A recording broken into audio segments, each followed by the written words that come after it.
idea why I can't hear that, but I can't, so there we go. Hello, ladies and gentlemen, it's me, T-Bone, from the LUNSB Show with T-Bone and Chick Brew.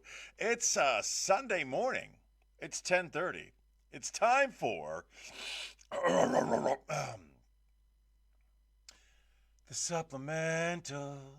Woo! That was silky smooth. That is the look that we are going for. That is the sound we want to hear. Don't tell me what to do, James. I know what 10:30 is, and short of any technical problems that you are not associated with, I will start the show on time every time. Unless I can't. Then I won't. If you don't know what the Supplemental is, thanks for joining us this morning. Let me tell you who I am. I'm T-Bone. I am co-host of the LUNSB Show with T-Bone and Chick Bro, so aptly named. We put out a podcast every week. It's just a feel-good morning show at your own leisure. You can watch it whenever you want to, listen to whenever you want to, and basically, we guarantee one laugh per hour. That's not too many laughs in an hour. It's just enough laughs in an hour. One laugh per hour. If you get more than one laugh in the hour, we don't charge extra. But also, be noted, if you get less than one laugh an hour, there are no refunds. Just so you know, those are the things that are going on. It is the LUNSB Show. This is the Supplemental. It is an addition and add-on. Your deef. Don't tell me that. You can hear me, right? Please tell me you can hear me. I don't want to deal with that. I don't want to deal with this giant pimple. 60 years old with pimples, or the fact that you can't hear me. We come to you every Sunday morning, and we do three things. We talk about your national days of the week. We tell you about a community, a comedy, or a charity event happening in and around the area we want you to know about. And we finish it off with This Week in History Trivia Style. Now, This Week in History Trivia Style is 7 questions, set to medium difficulty, multiple choice. If you get them right, it is an excellent way to start your Sunday. It will make you feel better about yourself. I promise you, it's that bloody good. Seriously. Unless I forget to one of the questions. Last week, question number 5, everybody got correct because I failed to ask it. But I think most of you would have gotten it anyway, because it was a question about Ferdinand Magellan, and the answer was about the Magellan Straits. So I know my audience, really smart people. I think you would have gotten it, but I didn't ask it, so you got credit for it regardless. Let's get things started. Let's get over here and put the right thing up. You put the right thing up, you take the right thing down. Let's get things started. Oh, yeah. I can't hear the entrance music for whatever reason. That one particular clip plays, and I just have to watch it happen. And then when the TK Live goes giant, I know it's over. But it doesn't play on my end. If you want to start producing, you want to learn how to produce, come on back and visit, and I'll show you all the behind the scenes. Let's get things started with your national days of the week.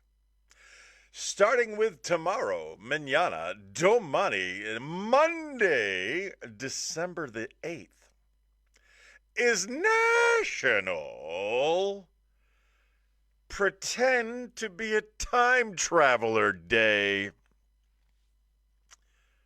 Time travel comes up a lot in my conversations with people. I recently had to remember what the Molarks were. The Marlarks, the Molarks.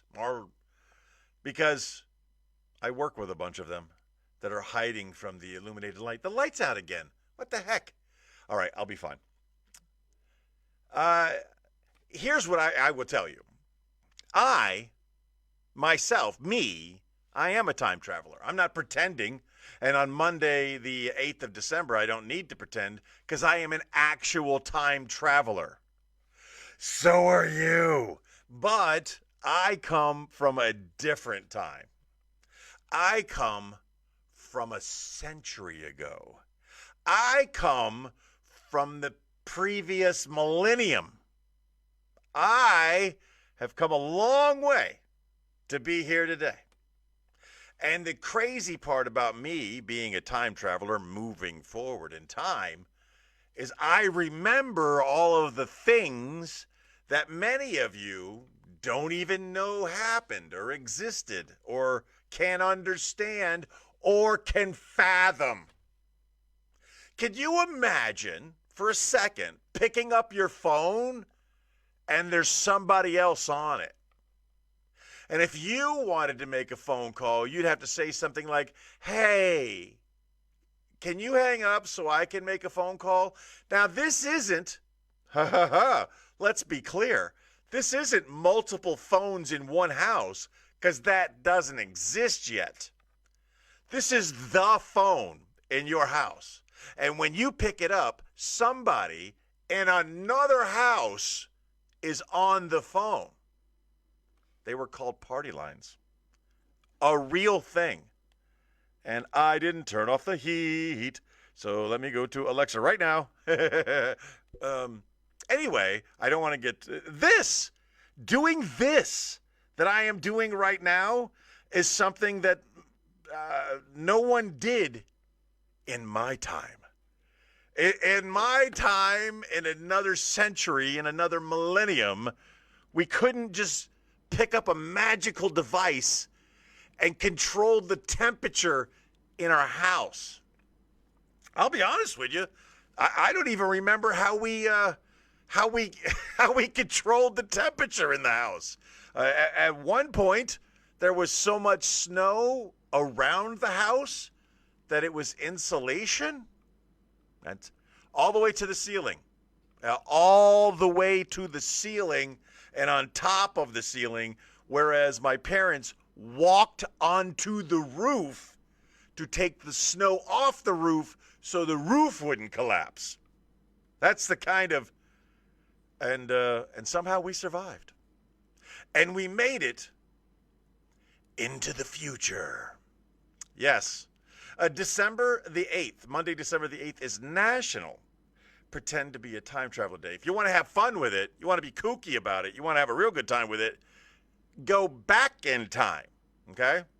It's cool, all of us moving forward in time. You want to really impress somebody, go back in time. Little Huey Lewis in the News reference. Yeah. And that is Monday, December the 8th. National Pretend to be a Time Traveler Day. Moving on, I always check the comments. Don't touch the damn thermostat, he says. How about turning the dial to fix the TV and hearing the humming of the antenna?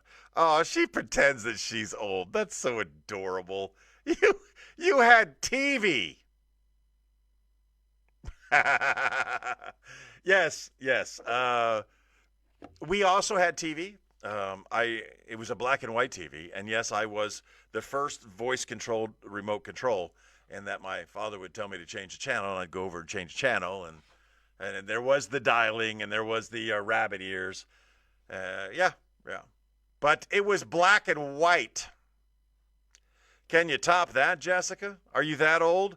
Are you deceivingly that old? Or the other option is, were you poor? Right? Because I should have saved this for that clip that no one else is going to hear unless they watch the supplemental. Old things and poor things actually correlate. We may have been farther into the future than I knew of, but we were poor, so maybe those technologies did exist. All right, let's keep going. Take a sip of water. It's a very dry day. Oh, that's a good one. Let's use that. Tuesday, November the 9th, is National Christmas Card Day. Now, we've all done it. Every single one of us has done it. I need to send off some Christmas cards. And then you procrastinate and you procrastinate, and then you realize that there's no way if you submit them today, they're going to get there by Christmas. So you just don't send them. And then if you don't send them one year, you don't send them the next year because remember last year you didn't send them. So if you send it this year, people are going to think it's weird. If you have the desire to send anyone that you know, acquaint with, or love a Christmas card, December the 9th is the day. Not only is it National Christmas Card Day, it's also what's presumed to be the cutoff. If you want the card to make it to your friend, your associate, your loved one by by Christmas, the 9th is the day it's got to go. So, I am not a Christmas card giver. That's never been my thing. Since the invention of social media, I try to share with everyone that all of my goodwill is done through here on a regular basis instead of waiting for the annual Christmas card.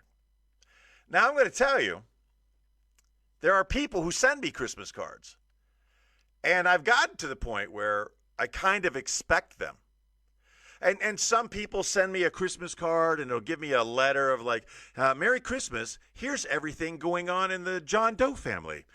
This year we murdered a couple of hookers. You know, they tell me everything that they did. And I enjoy that. I enjoy my friends sharing their lives with me. But I also get a little upset when I can't help but notice that people who normally send me pictures of them and their family for Christmas didn't send me pictures of them and their family for Christmas this year. So it's a double-edged sword. It's a love-hate relationship. I love it when you send me your cards and letters. I hate when you don't send me your cards and letters. So get them in the mail, Jose, specifically talking to you. And I know you're not the one in charge of family Christmas cards, but you're going to get the message. So get them in the mail and do it no later than December the 9th, Tuesday, December the 9th, National Christmas Card Day. Moving on to your comments. I see December the 9th, not November. Okay, maybe I said November. You said at the beginning of November. Dude, you know what I mean. December. How many? Okay. Men do not give Christmas cards. The wife does and signs their name on it. Yes, actually.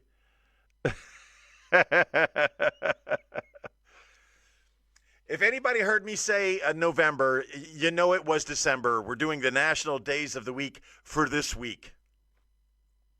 God, so many criticas. It's also the birthday of a certain someone who I love immensely. But I'm not good at doing birthday cards either. Sorry. I don't know who she is or what that is, so we'll go with this one. Wednesday, December the 10th, is National Lager Day. I didn't realize until I said it out loud that lager, which we all know to be a wonderful version of beer, not a Pils, not an IPA, but a lager, is spelled L-A-G, like lager. I live in central Pennsylvania. I also live near America's oldest brewery. The Yuengling Company is near here. And I have started to really enjoy the products of the Yuengling Company. They make I also live near Hershey, Pennsylvania, so they have a Hershey chocolate Yuengling. Not a fan. They have a black and tan Yuengling. That's pretty good. And they got a straight up, normal, everyday Yuengling. Once upon a time, there was a young man named Marty Yuengling. And he was in NMCB 5, and I was in NMCB 4. And my senior chief at the time, Austin Leadham, said, I need you to go over to 5 and find this Senior Chief Yingling and give him this message. And I said, what was that name? And he said, Yingling. And I said, Yingling? And he goes, yeah.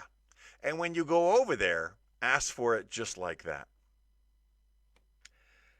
I did. And I will never forget the extremely Caucasian man who was sitting at his table, both feet up on the desk, debloused. And I came over and I said, I'm looking for Senior Chief Yingling. And he goes, what? I was like, yeah, Senior Chief Yingling. He wasn't debloused because as he turned towards me, the letters of all of it was Yingling in a spelling configuration I had never imagined. And I took a chewing that day, and I deserved it, but I've never forgotten it. And I love them both. I love the Austins and I love the Martys. So that National Yingling Day, National Lager Day is Wednesday, December the 10th. They should come out with a National Yingling Day. Then I could tell that story more and people would like it. Yes, Yingling Lager is awesome. Come on back. We'll have some together. I don't know what that is or that. So we're stuck with this. I'm not happy with it, but we're going to go with it. Thursday, December the 11th, is National Have a Bag of Chips Day. Chips, man. A bag, a single serving size. I am curious, this may be our question of the week for the LUNSB Show. What is your favorite chip? If you see me ask this again, James, I don't want to hear, I already answered the question. I don't care. I'm asking it now as a discussion point. I will ask it officially later as part of the show, should I choose to do so. Yeah, I don't eat a lot of potato chips, but I've eaten all of the potato. I currently do not eat a lot of potato chips, but I have eaten all of the potato chips. All the potato chips there ever were. If it was a chip made of potatoes, I ate it. It didn't even have to be made of potatoes. If you gave me something of fried pork skin, I would eat that too, under the premise that fried pork skin was better for you than fried potatoes. Which in retrospect, maybe it wasn't. I like the spices. Doritos has got a wonderful sweet and spicy. I think that's an awesome one. I like the jalapeno on just about anything. I like Pringles. I really like Pringles because, I mean, you just eat all of them. You make a duckbill and you're just one at a time, tasty and delicious. I bet you can't eat just one. I can, actually. I did that for years, and they came out. I don't know what a Middlesworth is. You're going to have to tell me. I am curious, and if you throw out something crazy that the rest of America doesn't know about, give a little explanation, like Lutz chips and corn snacks and whatever. No one knows about them. Outside of Pennsylvania, people don't know what Lutz is. They say they're national, but I had never heard of them until I got here. Also, just in case you didn't know, Wise, not a big deal outside of Pennsylvania, as far as I know. But in the South, we ain't got no Wise. We ain't got no Giant. We ain't got no Wegmans in the South. We got Publix and Kroger and Piggly Wiggly and Food Lion. All excellent places where you can get a bag of chips. On Thursday, December the 11th, National Have a Bag of Chips Day. or your local vending machine, whatever works. Moving on.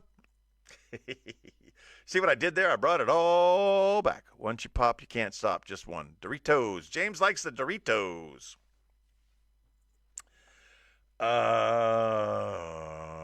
Large potatoes are big. Yeah. Wise. And they're big in New York, too. I remember the Wise. The owl. Whoo. Because owls are wise. Dumb.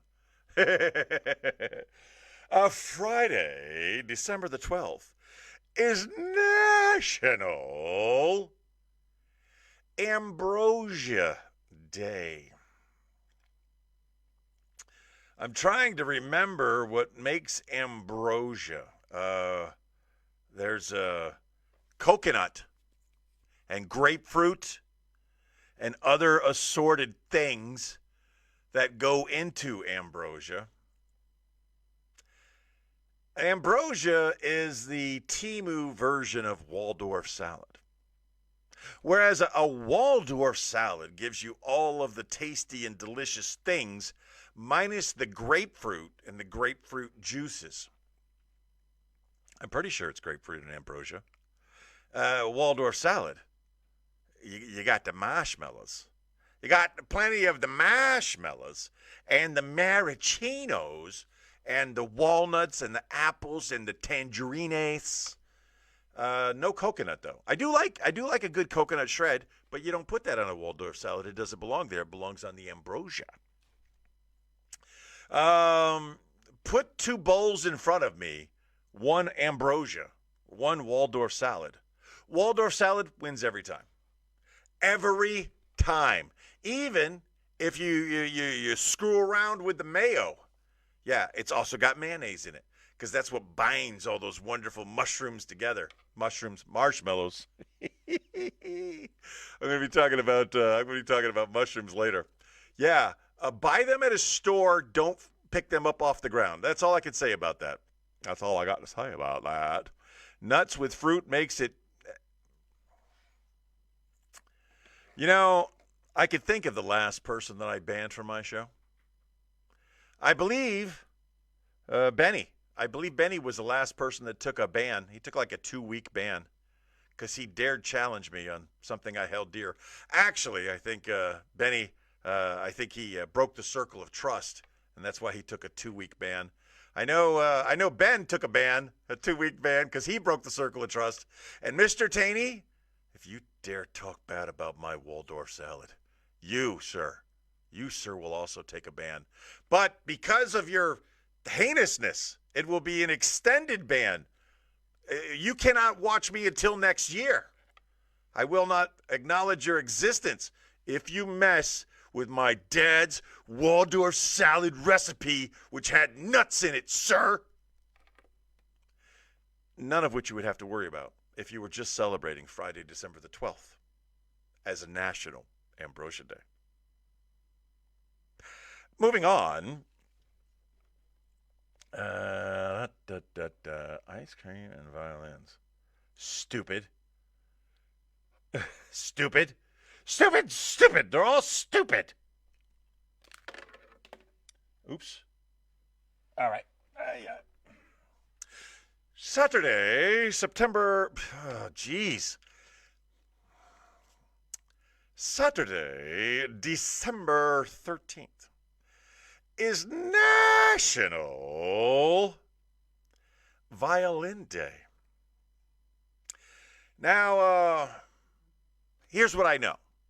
If you took a guitar and you shrunk it down, and you took a ukulele and you shrunk it up, and you added a couple of strings to it, and you played it with a bow, you got yourself a fiddle or a violin. I don't know any. Who knows? With the exception of those of you who may play a violin, nobody else knows the difference between a violin and a fiddle. Here's what we do know, okay? The Satan, he didn't want a violin off. He wanted a fiddle off. He challenged the man's soul over a fiddle, not over a violina. I don't know. They're both string instruments.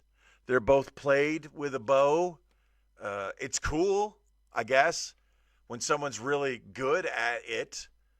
But if you gave a violinist a fiddle or a fiddlerist a violin, would they know the difference? Or would they just treat it as the same? What could possibly be the difference? Maybe there's an extra string. Maybe it's in the keying. I don't know. And honestly, I don't care. But the other options I had available to me on Saturday, December the 13th were way worse than anything I could have on the spot came up with for fiddle. Violin. You know what I'm saying. Is celebrate the day any way you see how, as an act of someone's being a crybaby, right? You play, what is that? It's the world's smallest violin. Ha ha ha ha. On Amazon, you can find they actually made a tiny little violin that's got a bow and it actually plays. So if I had a choice between a violin and fiddle, I'm going to say, because of that, the world's smallest violin I prefer. And that is Saturday, December 13th, National Violin Day. And finally, finalmente. Now we're talking. Now, 3 of the 4 options that AI provided me, I am good with. But the number one option? I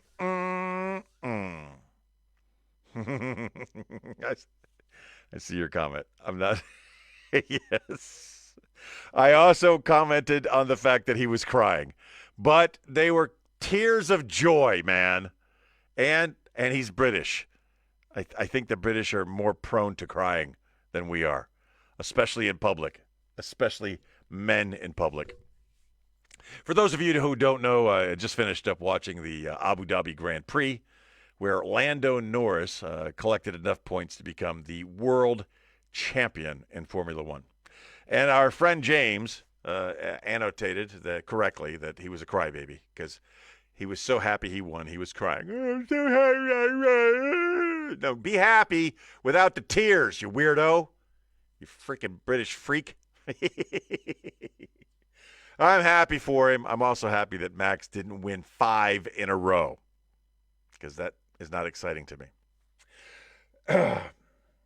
Sunday, December 13th, is National Biscuits and Gravy Day. I can't think of any breakfast combination of things that I like more than biscuits and gravy. Now, granted, I believe biscuits and gravy is supposed to be breakfast. But unfortunately, because of my fat boy tendencies, biscuits and gravy was always a platform. I get the biscuits down, and I put some eggs on top of them, and put some grits off to the side, and some meat products of bacon or sausage, and then I'd lay that gravy on the top, and I'd have biscuits and gravy and muy accoutrements. God, I love that. They don't have Cracker Barrel on the west coast of the United States. And there was a time I was living on the west coast of the United States. I was doing some prep for some training to go to other places in the world. And every morning my team went in and we went to the galley and we got breakfast. And I said, give me the Cracker Barrel special to the black man that was serving me, who didn't know what the Cracker Barrel was. And I told him, some biscuits and gravy with some eggs, some meat products, and some grits off to the, on the side. And that every day I asked for the Cracker Barrel special, and he gave that to me every day. Again, biscuits and gravy, fantastic, delicious, amazing. You probably just need to eat that. But I mean, if you have some eggs around, eggs are protein, right? So you put a little protein in there because it's good for you. It's healthy for you. I mean, and if you just happen to have some bacon or some sausage or bacon and sausage just lying around, I mean, nothing makes anything taste better than meat. And if there's grits, I mean, who says no to grits? Who says no? It's there. Another thing I like on that Cracker Barrel breakfast, a ridiculous amount of black pepper. I love the spice of black pepper in my breakfast biscuits and gravy and accoutrements. How about this? How about Sunday? And the gravy is sausage gravy. You got to have sausage gravy, which means gravy with sausage and then more sausage and then bacon and then eggs and then grits on top of the biscuits. Probably too much. Probably a little too much. I see the error of my ways now, okay? Sunday, if I can find a way, I'm going to have some biscuits and gravy the right way. I'm going to be an adult about it. I'm going to say, hello, kind waitress, most likely at the squeaky rail. Can I have some biscuits and gravy, please? And she's going to say something that they say there because they're from the 30s. Okay, sugar. Okay, honey. Okay, doll. You want anything else of that? And I'm going to say, of course I do. I want the meat and eggs and grits. Enjoy it any way you want to enjoy it, but try to enjoy it because it is an amazing breakfast in and of itself. On Sunday, December 14th, National Biscuits and Gravy Day. Let's go to the comments. I saw several of them popping up and did a very good job of not being distracted by them when they popped up. And I see we got a couple of people that are sticking around on TikTok. Hey, that's always cool. Unfortunately, you're not the primary audience. If you want to join us, come on over to Facebook and see us there, and I can read your comments. All right, we're talking about Lando. Happy you were right about Hamilton sucking. I hate you so much. But you love biscuits and gravy, so I don't hate you that much. It's okay. You got to be done right and cooked by a great chef. I'll eat out of a number 10 can with the white bread. What the Robert says grits are gross, and James says that they're okay and can be done as long as they're cooked right. And Robert can't do it. I did that at a hotel, and the gravy smelled like tuchus. I'm going to say it. I am sorry, but it was presented itself. The audience is having a good time, and I am going to have a splash.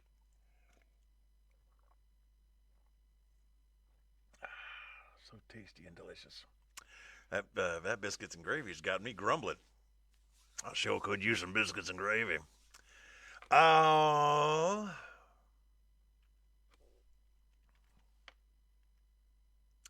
And now it's time for your Come-Come-Char! Community, comedy, or charity thing. Something that's happening out there. I have nothing specific to promote this week, and my default to that is always Esperanza Animal Rescue in Mechanicsburg, Pennsylvania. If you can find it in your heart to donate to them, that'd be appreciated. They do a really good job of taking care of rescue animals in and around central Pennsylvania. It's Esperanza Animal Rescue. Now, that is for my Pennsylvania peeps. For our Rhoda Spain peeps, I ask that you do the same when it comes to RAW, Rhoda Animal Welfare League. The RAW, Rhoda Animal Welfare League, does a great job of taking care of strays and, unfortunately, abandons. A lot of Americans come to Rhoda, and instead of paying the crazy amount of money it takes to get your dog back to the States, they just let them loose. And they end up in RAW, Rhoda Animal Welfare League, and the volunteers there, they do a great job. So if you're in Rhoda and you can volunteer your time, your effort, or your money to RAW, please do so. Look them up on Amazon. They have a wish list on Amazon where you can donate anonymously, should you choose. It's the holiday season, And if you're not donating or doing charitable events, you're not going to get into heaven. That's what it comes down to. Do charitable things all the time, randomly. You don't need credit. You don't need. You're not building a wing on a hospital. But you know what? Sometimes giving that person that's on the side of the streets in really cold weather begging for money, sometimes giving them a little money really can change their life. Am I too stupid to realize that there are some scammers out there and that's their full-time job, and instead of doing the things that they need to do, they're just panhandling and it's working out for them? Yeah. But this time of the year, I try to overlook it. Maybe that is your full-time job, just standing on the corner begging, but it's working for you. And this time of the year, I'll try to help you. My favorite thing to do this time of the year is a $100 bill, y'all. The people who take care of me throughout the year, waiters, waitresses, stewardesses, whatever it is. If I see them on Christmas Day, they are getting a really nice tip. I only do it once a year. I overtip all the time, but once a year I really overtip. So do something nice for those around you. And if you can't think of anyone around you that you need to do something nice for, please consider this week's Come Char, the Speranza Animal Rescue in Mechanicsburg, Pennsylvania, and the Rhoda Animal Welfare League. And that is this week's Come Char. Come Char, calm. I don't know which is funnier. And here we go with the fan favorite portion of the show. This week in history, trivia style. 7 questions, and only 7 questions. Medium difficulty, multiple choice answers, no trick questions. The goal here is to go 7 for 7. If you go 7 for 7, it's going to start your day off in the right way. It's going to make you happy. It's going to make a Blue Chew not even necessary. Just having one of those days. Just one of those days. Question number 1. On December the 1st, 1955, Rosa Parks refused to give up her seat on a bus. What city was the bus in? December 1st, 1955, Rosa Parks refused to give up her bus seat in which city? Here are your multiple choice options. Was it Montgomery, Birmingham, Jackson, or Tallahassee?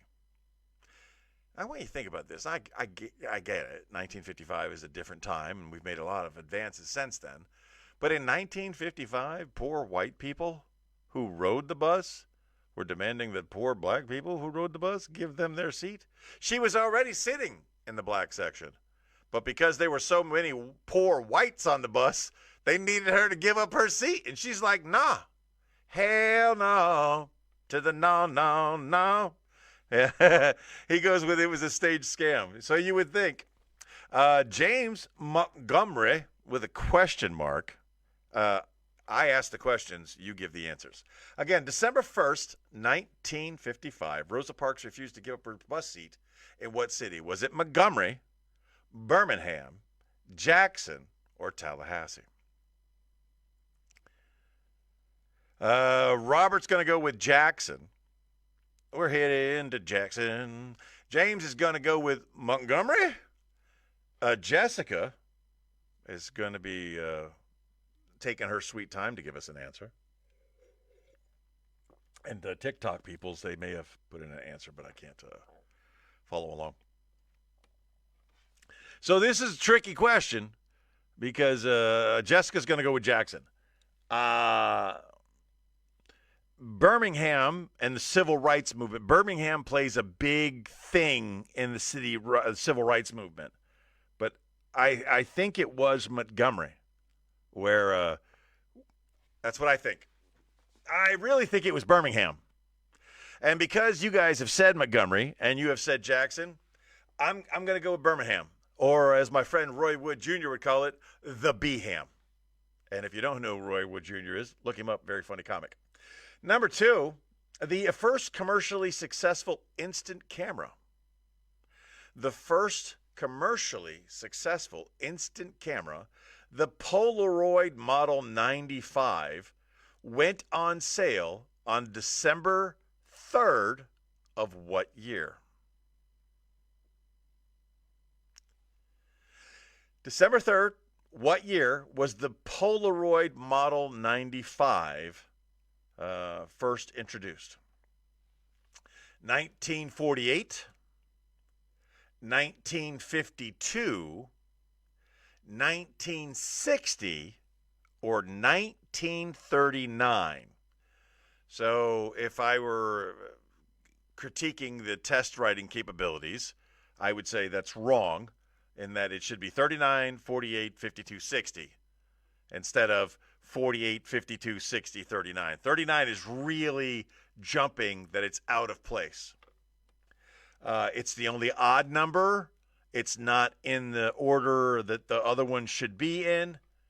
And it's going to feel crazy early that we were able to make an instant camera in the time. But Robert's going to go with 1960. Jessica's going to go with 1952. 48, 52, 60, or 39. These are your options available to you. As of yet, I don't think I have an answer from James. I am going to go with 39. It's jumping out at me. It's an odd number when the rest are even. It's not in order.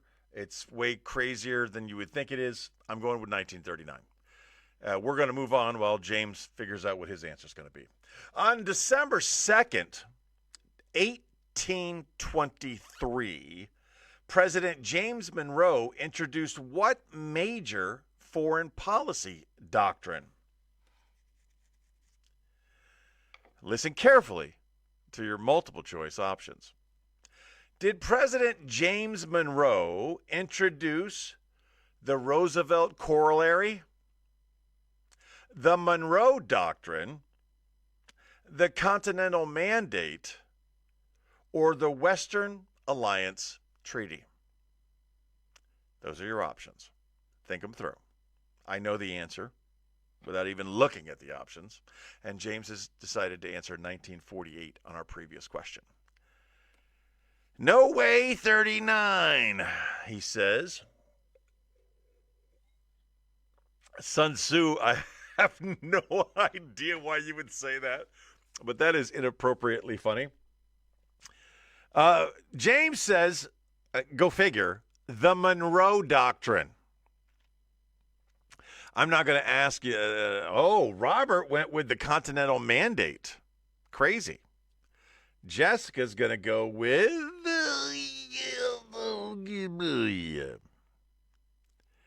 my answer is the correct answer. President James Monroe, there she goes. Jessica said it too, the Monroe Doctrine. President James Monroe introduced the Monroe Doctrine. Robert, how hard is that? He named it after himself. Actually, he didn't, but they named it after him.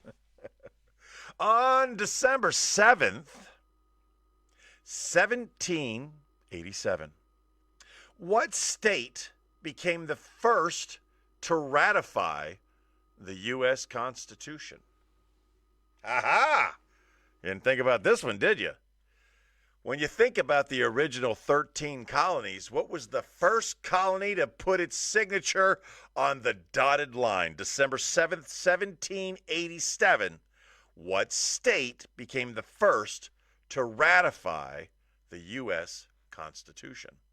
Here are your multiple choice options. Was it Jersey of the new variety, Delaware, Pennsylvania, or Virginia? What state became the first U.S. state to ratify the Constitution? Again, your options are the Jersey of New, Delaware, Pennsylvania, or Virginia.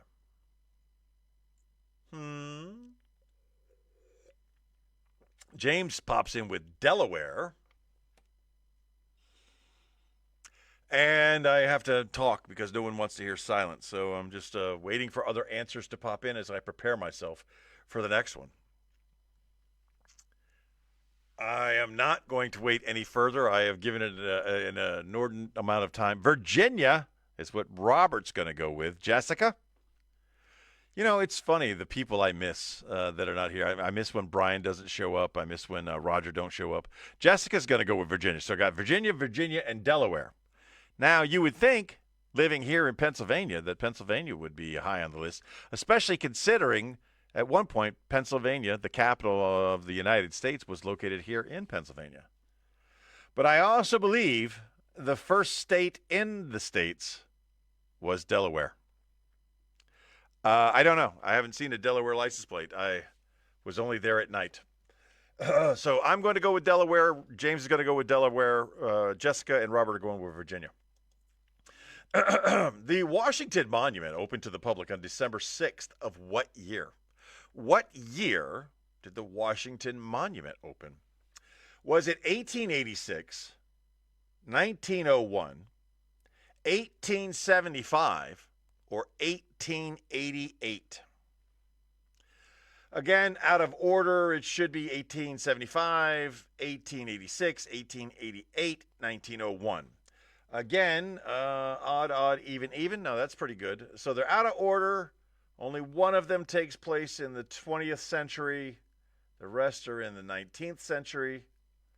I have my answer. What Washington Monument opened to the public on December the 6th? The Washington Monument opened to the public on December the 6th of what year? Again, your options are 1886, 1901, 1875, or 1888. I will let somebody answer before I answer. 1901 is what Jessica's saying. James is saying 1901. Robert says it was a tribute to Bill Clinton. Funny. And then adds 1875. I'm also going to go with 1875 minus the Bill Clinton joke. That's my option. On December the 5th, 1933, the 21st Amendment was ratified, ending what national policy? I would have young sailors come to me and I would ask them questions specifically about the Constitution. And I always take a lot of flack about that. Why are you asking these sailors about questions about the Constitution? And I say, because we take an oath and we say that I am willing to support and defend the Constitution of the United States of America. I'm willing to do that to my death. I should probably know what's in the Constitution. And this was one of my questions. Because there's an amendment that does this. And then there's an amendment that says, that was stupid. We're not doing that anymore. On December the 5th, 1933, the 21st Amendment was ratified, ending what national policy? Robert pops in with prostitution.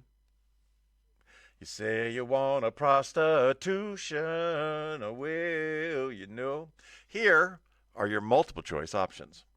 Was it income tax, segregation, prohibition, or the gold standard?